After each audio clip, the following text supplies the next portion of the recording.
인적성을 어떻게 준비해야 되냐, 인적성을 어떤 식으로 판단해야 되냐라고 했을 때 결론은 이겁니다. 자, 인적성에서 탈락하는 이유에 대해서 제가 오늘 좀 설명을 드리려고 하는데요. 왜 인적성을 무슨 기준으로 합부를 하냐, 이게 이제 여러분들이 좀 아시면 좋을 만한 내용입니다. 그래서 인적성, 합격, 기준.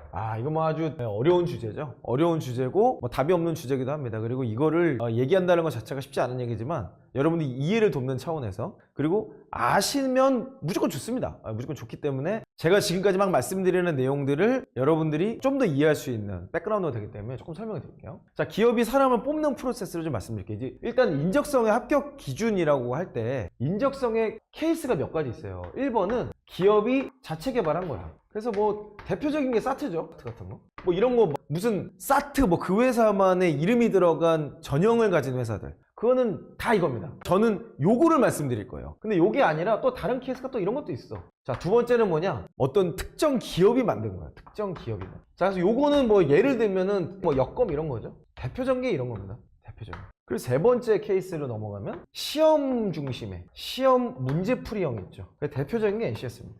형태는 다 비슷해요. 다 비슷한데 이거를 전형을 진행하는 방식, 그리고 평가하는 방식이 조금씩 차이가 좀 있는 것 같아요. 기업이 자체 개발하는 케이스가 이제 가장 완성도가 높은 뭐 삼성이니 뭐 LG니 뭐 현대니 다 있죠. 다 있어요. 우리나라의 유수 대기업은 당연히 있고, 중견기업에서 이걸 시도를 하고 싶은데 이만한 데이터나 뭐 이런 것들이 조금 어려워서 보통은 중견기업 미만은 요 단계로 넘어가죠. 특정 기업에게 개발을 의뢰하거나 이미 개발해 놓은 것을 차용하는 경우들이 많습니다. 그래서 요 기업의 케이스가 되게 중요해요. 왜냐하면 모든 기업들이 이걸 만들고 싶어 해. 근데 기술력이 안 되기 때문에 이걸 따라오는 것 뿐이에요. NCS는 말 그대로 난이도를 조절하는 거예요. 이거 난이도밖에 없어요. 뭐 고시지 뭐. 이젠 고시가 돼버렸지 뭐. 일종의. 공부를 오래 한 사람이 좋은 평가를 받습니다. 이건 뭐 어쩔 수 없어요. 자, 그리고 요 특정 기업이 개발한 거는 범용성에 되게 집중이 됩니다. 범용성. 왜냐면 여러 기업들이 이걸 사용해야 되기 때문에 뭐 특정 기업에 커스터마이징 한다고 말은 하는데 그 커스터마이징의 데이터의 깊이는 뭐 제가 그걸 분석에 참여한 거 아니기 때문에 제가 확실하게 말은 못하겠지만 크게 다르지 않은 것 같아. 이 기업이 한 거랑 저 기업이 한 거랑 이렇게 보면 뭐 크게 다르지 않은 것 같아. 범용적인 것들을 많이 가게 되고, 그래도 두루뭉술한 인성 검증에 연결이 되게 돼 있죠. 자, 그럼 이제 요거까지는 여러분들이 너무 신경 쓸 필요 없어. 왜냐면 결국 모든 기업이 지향하는 거는 이거예요. 결국 이걸로 간단 말이야. 자, 그러면 이제부터 좀 잘 들어봐. 특히 인사 지원하시는 분들 채용팀 좀 집중해서 들으세요. 이런 건 좀 알아야 돼. 이 자체 개발하라는 게 이게 이슈예요. 자체 개발을 하는 방식이 결국에는 다른 것에 다 포함이 된다. 자, 그러면 인적성 검사의 내용이 뭐냐, 이게 중요하겠지. 인적성 검사를 왜 보냐? 결국 기업에서 인적성을 보는 이유는 통계적 접근을 하고 싶은 거예요. 과학적 뭐 선발 이렇게 얘기합니다. 그게 이제 구조화된 채용이죠. 우리 많이 들어봤잖아. 구조화된 채용. 근데 맨날 뭐 요즘 인사팀 다 그래. 우리는 뭐 구조화된 채용을 하니 뭐 어쩌니 뭐 하는데 구조가 뭔지를 모르더라고. 그러니까 결국에는 과학적인 채용, 통계적 접근을 하기 위해서 여러분을 어떤 형태든 계량화를 하는 거예요. 이게 핵심입니다. 어떤 형태로든 데이터를 만드는 거예요. 여러분에 대한 데이터. 그래서 그 데이터를 기준으로 합부를 하는 것이 과학적이고 생산적이고 뭐 측정 가능하기 때문에 이런 것이다. 그러니까 데이터가 있으면 인원수를 거르기가 너무 쉽죠. 왜냐면 기준만 정하면 되니까 순위가 쫙 있고 그 순위에서 야 요번에는 몇 프로 끊어 몇 프로 끊어 이러면 되거든. 그건 되게 쉽잖아. 근데 이거를 자소서를 하나씩 다 꼼꼼히 읽고 한 사람 한 사람 다 면접을 보려고 그러면 그렇게 하는 게 좋겠으나 너무 지원자도 많고 그 많은 것들을 응대하기가 쉽지가 않죠. 그러니까 어쩔 수 없이 데이터화를 하고 효율성을 높이고 정확도를 높이기 위해서 요거를 추출해내는 겁니다. 이게 그냥 근본이야. 이게 근본. 그러면 이 데이터에 대한 기준이 있어야 될 거 아니에요. 기준. 그러니까 제가 아까 말씀드렸던 2번, 3번은 결국은 이 문제에 부합될 것이다 라는 걸 저는 보는 거죠. 뭐 실제로 그래요. 이 기준이 뭐냐고. 이 기준이. 아까 범용성 얘기했잖아요. 그 범용성은 심리학자들이 만들어 놓은 거에 수렴할 확률이 매우 높아요. 그게 사회 일반이니까. 사회 일반. 근데 기업마다 어떻게 그렇습니까? 어떤 사람은 이 기업에 잘 맞을 수 있고 어떤 사람은 이 기업에 잘 맞을 수 있고 어떤 사람은 이런 환경에 맞을 수 있고 어떤 사람은 그 기업인데 그 안에서도 잘 맞는 사람이 있고 안 맞는 사람이 있고 그렇잖아. 그러니까 이게 어쩔 수가 없어요. 그 회사 나름의 기준을 찾는 회사가 데이터의 정교함이 올라갑니다. 근데 많은 회사가 이 기준을 못 잡아요. 이 기준이라고 말하는 게 뭐예요? 인재상이야, 인재상. 그러면 또 이제 여기서 말 많지. 인재상 다 있는 거 아니냐? 뭐 인재상 창의력, 뭐 주도 뭐 이렇게 얘기하는데 그건 진짜 인재상이 없다라는 걸 스스로 증명하는 거고 인재상의 구체적인 행동 패턴을 뽑아낼 수 있어야 돼요. 그러니까 제가 여러분들한테 현직자 인터뷰 해보라고 그랬죠. 현직자 인터뷰 많이 만나보고 면접 많이 가보고 이렇게 말씀드렸던 내용이 얘의 진짜 내용 있잖아. 진짜 내용. 진짜 니네가 원하는 게 뭐냔 말이야. 어떤 회사는요, 외모, 용모가 인재상인 경우가 있어요. 아주 유명한 대기업이에요. 근데 아니 외모, 용모가 이쁘고 잘생긴 사람을 뽑는단 말이야? 그런 사람이 필요하단 말이야? 근데 인재상은 그렇게 쓸 수 있어요? 못 쓴다고. 근데 아무도 그렇게 얘기를 안 하니까 그거 아닌 줄 알아.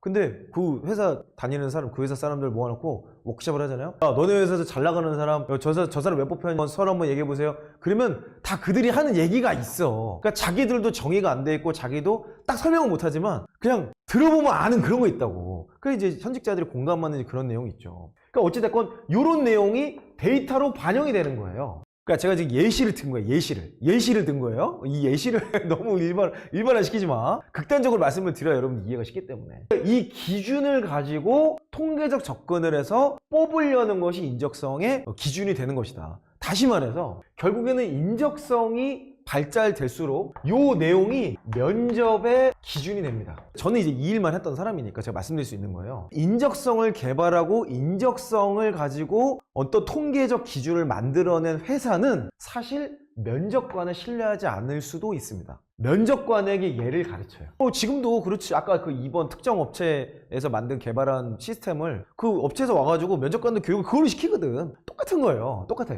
그 회사의 어떤 데이터로서의 기준이 만들어지면 그게 면접 기준의 표준으로 성립이 되고 면접관의 질문과 면접관의 모든 평가는 이 데이터와 얼마나 일치했는가를 검증하는 형태로 바뀌어요. 자, 그러면 제가 여기서 다시 한번 결론을 얘기할게요. 인적성을 어떻게 준비해야 되냐? 인적성을 어떤 식으로 판단해야 되냐라고 했을 때 결론은 이겁니다.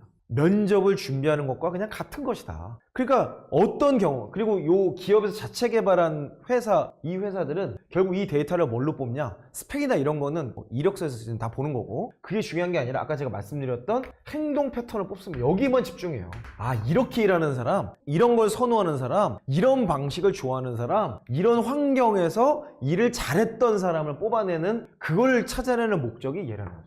그래서 이제 대기업에서 만드는 이런 인적성, 이 프로세스는 조직화, 팀워크, 팀 시너지까지 추출해내고 개선해내는 걸 목표로 굉장히 많이 갑니다. 그래서 이걸 딱 끝나고 면접이 딱 끝나면 면접관의 정성적인 의견과 인적성의 정량적인 데이터를 결합을 해서 인사팀이 이걸 해석을 하는 거예요. 그래서 면접관이 보니까 의견을 보고 인적성 내용이 일치가 되네? 그러면 이 사람은 이 사업부에 이 상사 밑에 배치를 하면 일을 잘할 것 같아. 이런 식으로 이제 인사 배치까지 넘어가는 게 구조화된 인사 시스템의 어떤 모습 같은 거라고 볼 수 있겠죠. 그러니까 저는 인적성도 뭐 중요하다 어쩌다 하는데 결국에는 남는 건 얘예요. 결국. 제가 보기에 얘는 인적성도 점점 지금 자소서가 중요도가 점점 떨어졌잖아요. 그리고 그 빈 자리를 인적성이 막 지금 메꾸고 있거든요.